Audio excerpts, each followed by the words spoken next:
In part 1, I showed you 3 maps of Antarctica, each drawn centuries before the continent was discovered, each depicting details buried under miles of ice. 3 maps, 3 cartographers, 3 centuries, all accurate, all impossible. Now the pattern expands beyond the poles. The next 4 maps will show you that whoever created the original source material did not just visit Antarctica. They measured the unmeasurable. They mapped the undiscovered. And they recorded a world that no longer exists. The year is 1339. You are on the island of Majorca, in a cartographic workshop that smells of wet vellum, salt air, and iron gall ink. Light enters through a narrow window and falls across a chart, drawn with such precision that the lines appear engraved rather than hand-drawn. This is a portolan chart, a practical navigational document designed for use at sea by the captains and pilots of the Mediterranean trading fleets. The coastlines are dense with place names, written at an angle along the shore in the characteristic portolan style, each name marking a harbor, a headland, or a navigational hazard. You trace the outline of the Mediterranean with your finger. Every cape is in its correct position, every bay indents where it should. Every island sits at its correct relative location. The accuracy feels not just good but modern. And then a thought occurs to you, a thought that should be impossible in 1339. The longitude is correct. The Dulcert portolan of 1339, attributed to the Majorcan cartographer Angelino Dulcert, is one of the most precise maps of the medieval period. Independent cartometric analyses conducted with modern computer comparison techniques have confirmed that its depiction of the Mediterranean and Black Sea coastlines is accurate to within half a degree of both latitude and longitude. This level of accuracy would be unremarkable in a satellite-era map. It is almost miraculous in a map drawn in the 1400s. Latitude is straightforward. Measure the angle of the sun or Polaris. But longitude requires precise timekeeping, comparing local time to time at a reference point. 1 hour of difference equals 15 degrees of longitude. Without an accurate portable clock, longitude cannot be reliably determined. Sailors died because of this. Ships ran aground on coasts they thought were hundreds of miles away. The marine chronometer, the first clock capable of keeping accurate time at sea over extended voyages, was not developed until 1761, when the English clockmaker John Harrison, after decades of painstaking work, produced his celebrated H4 timepiece. The longitude problem was so critical to British naval supremacy that Parliament had offered a prize of £20,000, an enormous fortune at the time, for a practical solution.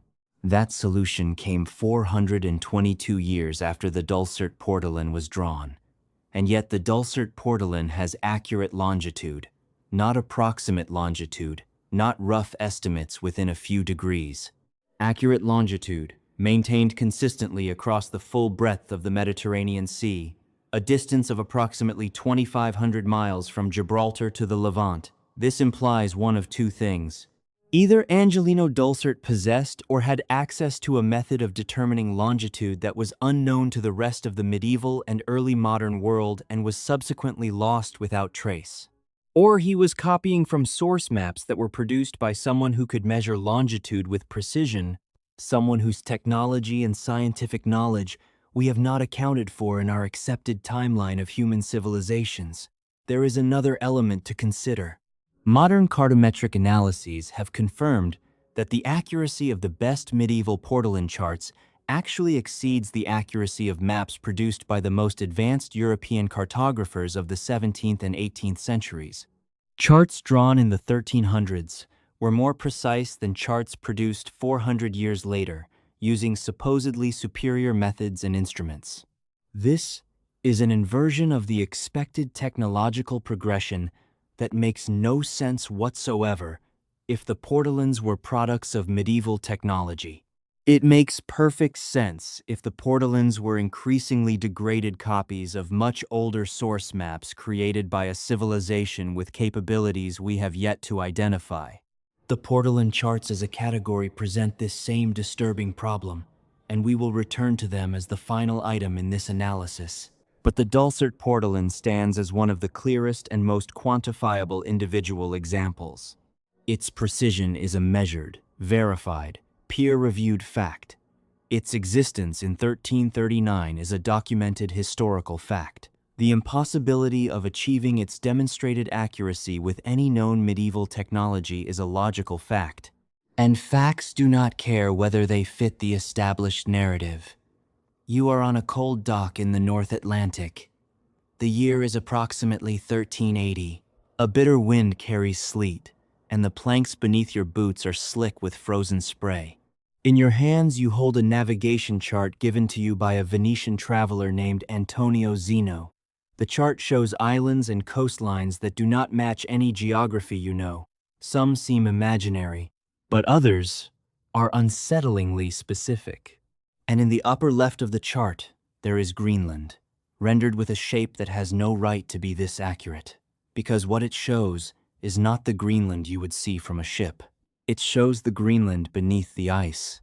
The Zeno map was published in 1558, but is purportedly based on letters and navigational charts from the 1380s.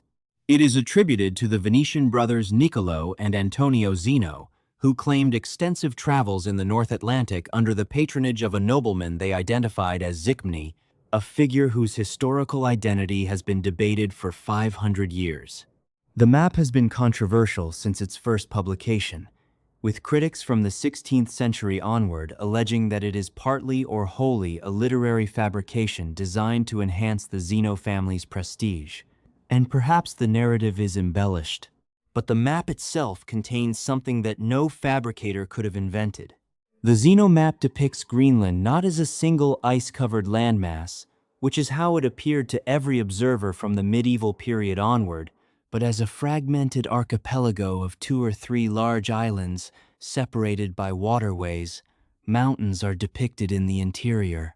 Coastal indentations suggest fjords and natural harbors along coastlines that are today buried beneath thousands of feet of glacial ice. The overall shape diverges significantly from Greenland's familiar ice-covered silhouette, but corresponds remarkably well to what we now know lies beneath that silhouette. For centuries, this was dismissed as fantasy. Then modern airborne radar surveys, from experiments in the 1970s through NASA's Operation Icebridge, produced detailed maps of Greenland's subglacial bedrock. These surveys revealed that beneath the ice sheet, which is up to 2 miles thick, Greenland's bedrock geography is indeed consistent with a multi-island archipelago. If the ice were removed and the land allowed to rebound from the weight, Greenland would separate into at least 2 and possibly 3 major landmasses connected by narrow straits and channels. Mountain ranges exist in positions consistent with those depicted on the Zeno map. These geological features are buried under up to 10,000 feet of ice. No medieval sailor could have observed them. No Renaissance cartographer could have deduced them. No 16th century forger could have guessed them correctly. Many historians consider the Zeno narrative a fabrication. They may be right about the text, but a forger working from imagination would have drawn Greenland as it appeared on every other map of the period, as a single ice-covered landmass. Instead, the Zeno map shows something no one could have seen or imagined in the 16th century. Something revealed only by airborne radar 500 years later. The forgery hypothesis makes the cartographic accuracy harder to explain, not easier. The pattern now extends to both poles. We have Antarctica depicted without ice by multiple independent cartographers across 3 centuries. Now we have Greenland depicted without ice as well. Whatever source knowledge these map makers were drawing from, it was global in its scope. It covered both hemispheres, both polar regions, and it predated the ice that currently buries both of them. The year is approximately 1450. You are in a grand hall attached to a maritime court, the distinction blurred by a century of cartographic exchange between the two traditions. The room is warm and candlelit, heavy with the political ambition of nations reaching toward unknown horizons. Before you, spread across a long table, is a monumental world chart, richly decorated with illustrations of kings, merchants, camel caravans, and sailing vessels. It is attributed to the tradition of King Jaime of Majorca, the patron of one of the most sophisticated cartographic workshops in medieval Europe. The chart covers the known world with confident detail. But your eye catches something at the far western edge of the map, out in the Atlantic, beyond the familiar Canary Islands and the Azores. There is a landmass. It is not labeled as a mythical island or marked with the usual cautionary symbols that medieval cartographers used for uncertain features. It has coastal detail, river mouths, a shape that is nagging at you, pulling at your memory, because it looks like something that should not appear on any European map for another 40 years. It looks like the northern coast of South America. The King Jaime World Chart, closely associated with the Catalan Atlas tradition of approximately 1375, is one of the great achievements of medieval cartography.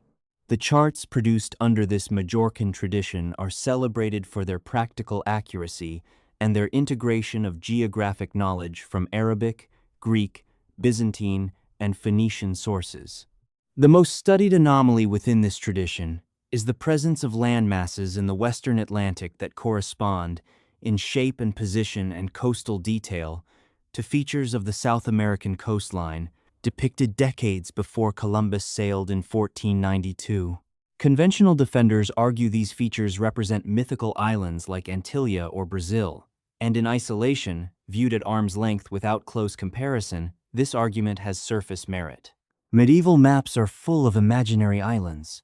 Cartographers routinely populated the Atlantic with speculative landmasses based on sailors' tales, classical legends, and religious geography. The presence of a western landmass on a medieval map is not, by itself, evidence of anything beyond the medieval imagination. But when you compare the specific shapes and positions of these features to the actual coastline of northeastern South America, the correspondences become difficult to dismiss. River mouths appear at correct relative positions. Coastal curves match known bays. Mythical islands tend to be simple circles positioned vaguely. These features are complex, specific, and geographically coherent in ways legends do not produce. The Majorcan school was a tradition of compilation, not invention. They gathered data from Arabic, Greek, Byzantine, and Phoenician sources stretching back centuries. If these features represent real geography, the knowledge traveled an extraordinarily long chain of transmission. Its ultimate origin remains unknown. Phoenician and Carthaginian vessels were capable of Atlantic crossings. Currents create a natural conveyor between West Africa and northeastern South America. The question is not whether pre-Columbian contact was possible. The question is why conventional history insists, against mounting evidence, that it never happened. The King Jaime tradition does not conclusively prove that ancient mariners reached South America, but it raises the question with enough cartographic specificity that dismissing it requires ignoring geographic correspondences that any honest analyst would want explained. I am an honest analyst. I want them explained. And so far, no one has provided an explanation that accounts for the data without invoking knowledge older than our historical models allow. You are in Venice. The year is 1559. The workshop is small, meticulously organized. Every surface arranged with the discipline of a man who understands that in cartography, accuracy is not a luxury, but a matter of life and death for the sailors who depend on his work. The mapmaker is Haji Ahmed, and the map he has produced is a world map of unusual projection and deeply unusual content. You study the Western Hemisphere. North America is rendered with a shape that would not seem out of place in a modern reference atlas. The Great Lakes are suggested. The general outline of the continent is surprisingly correct for a period when European exploration of North America's interior had barely begun. But then you look at the northwest corner, where North America approaches Asia across the top of the Pacific, and something is wrong. Or rather, something is right that should not be right. Alaska and Siberia are connected. There is no gap of open water between the continents. Where the Bering Strait should be, where every modern map shows 60 miles of frigid sea, there is solid land, a broad isthmus joining Asia to the Americas in an unbroken continental mass. The Haji Ahmed map of 1559 shows a land bridge connecting Asia and North America in the precise area now occupied by the Bering Strait. In the 16th century, when the map was drawn, this was considered nothing more than a cartographic error, an incorrect assumption that the continents were joined. No one knew otherwise. No one had been there. But modern geology tells a very different story, and it is a story that transforms that supposed error into evidence of deep antiquity. During the last ice age, global sea levels were approximately 300 to 400 feet lower than they are today. This dramatic difference existed because an enormous volume of the world's ocean water was locked up in continental ice sheets that covered much of North America and northern Europe, ice sheets up to 2 miles thick that contained enough frozen water to reshape every coastline on the planet. At those lower sea levels, the shallow seafloor of the Bering Strait was fully exposed, creating a broad land bridge known to science as Beringia. This was not a narrow causeway. It was a vast, tundra-covered plain, up to 600 miles wide at its maximum extent, supporting populations of mammoth, bison, and the human hunters who followed them. Beringia is the route by which humans are believed to have first entered the Americas from Asia, walking from one continent to the other across dry land. This land bridge was submerged approximately 11,000 years ago as the great ice sheets melted and sea levels rose to approximately their current positions. The Haji Ahmed map shows this land bridge. It shows it in 1559, 169 years before Vitus Bering would first sail the strait that now bears his name. No European had explored the region. No European had even confirmed whether Asia and North America were connected or separated by water. That fundamental geographic question would not be settled until Bering's expedition of 1728. The former existence of the land bridge itself would not be scientifically established until the 20th century through bathymetric surveys revealing that the Bering Strait is remarkably shallow, averaging only about 150 feet deep, precisely consistent with a landmass that was recently submerged by post-glacial sea level rise. The implications are direct and unavoidable. If the Haji Ahmed map accurately depicts Beringia, then its source material dates to a time when that land bridge still existed. That time ended 11,000 years ago. 11,000 years ago is before the oldest known cities, before the invention of agriculture, before the development of writing, before pottery, before any civilization recognized by mainstream archaeology. The map is either the most extraordinary coincidence in the history of cartography, or it is a fragment of geographic knowledge from the deep past, a piece of a map tradition that recorded the world as it existed before the Great Melt, preserved through channels unknown and copied by a 16th century cartographer who may not have fully understood what he was faithfully reproducing. In Part 3, I will show you the final pieces. A map that depicts the Mediterranean at Ice Age sea levels. A map that charts the Amazon before any European entered it. And the portolan chart tradition, an entire system of hundreds of maps that points to a single lost source of impossible sophistication. The fragments are about to become a picture,